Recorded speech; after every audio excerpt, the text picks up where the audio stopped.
Hello friends, hi, welcome to Meena sweet home. எல்லோரும் என்ன பண்ணுறீங்க? நல்லா இருக்கீங்களா? நல்லா இருக்கீங்கன்னு நம்புகிறேன். இப்போ நமக்கு வீடியோ போடுறதுக்கு டைம் இல்லை, அதனால தான் போட முடியல. சரி, நாங்களும் போடுவோம், யூடியூப்பில் சம்பாதிப்போம். சரிங்களா? சரி, ஓகே. நீங்களாம் பார்த்து ஷேர் பண்ணிங்கன்னா தான் எங்களுக்கு பணம் வர ஆரம்பிக்கும்.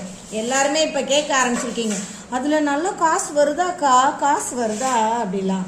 வரல ஒரு பைசாவும். சரி, நாங்கள் போட போட தானே வரும், உழைச்சா தானே கிடைக்கும், எனக்கே தெரியும். சரி, அதனால் பொறுமையாக வரட்டும். சரி, இந்த பதிவு எதுக்காகன்னு தெரியுமா? முக்கியமான பதிவு. நாம் குழந்தைங்களுக்கு ஸ்நாக்ஸ் வாங்கி கொடுக்குறோம், இதை வாங்கி கொடுக்குறோம், அதை வாங்கி கொடுக்குறோம், என்னென்னமோ வாங்கி கொடுக்குறோம்.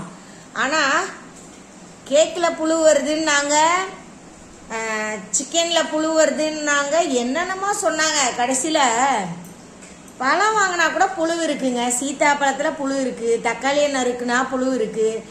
ஆப்பிள் நம்ம காஸ்ட்லின்னு சொல்லி வாங்கிட்டு வரோம் பார்த்தீங்களா, மாவு ஆப்பிள், அதையும் கட் பண்ணால் விளைவிலேன்னு புழு அப்படியே குடுகுடு நம்பிட்டு வருது.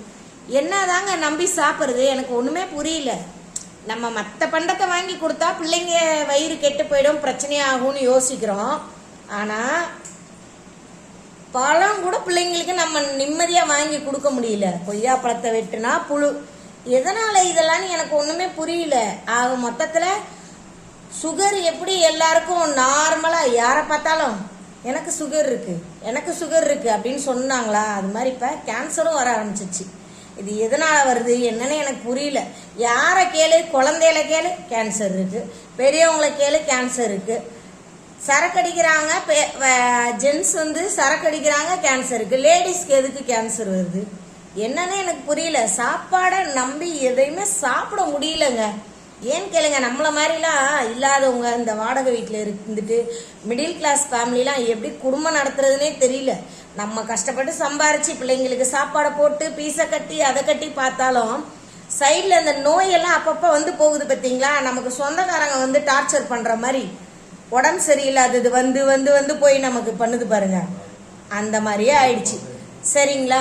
அதனால எல்லாருமே கொஞ்சம் பார்த்து சாப்பிடுங்க. இது எதுக்கு எப்படி சொல்றதுன்னு தெரியல. இந்த பழத்துலலாம் புழு வராமல் இருக்கிறதுக்கு என்ன பண்ணணும்னு எனக்கே தெரியல. கொஞ்சம் கவனமா சாப்பிடுங்க. சாப்பிடும்போது அது மட்டும்தான் என்னால் சொல்ல முடியும். பழத்தை இது பண்ணி போடுங்கன்னு சொல்ல முடியாது நான் யாரையுமே.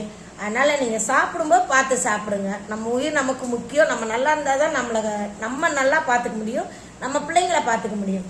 ஓகே ஃப்ரெண்ட்ஸ், எனக்கு கொஞ்சம் ஆதங்கமாக இருந்துச்சு, அதனால சொன்னேன். நீங்களும் பார்த்து நடத்துக்கோங்க. அடுத்த வீடியோவில் பார்க்கலாம். பாய்.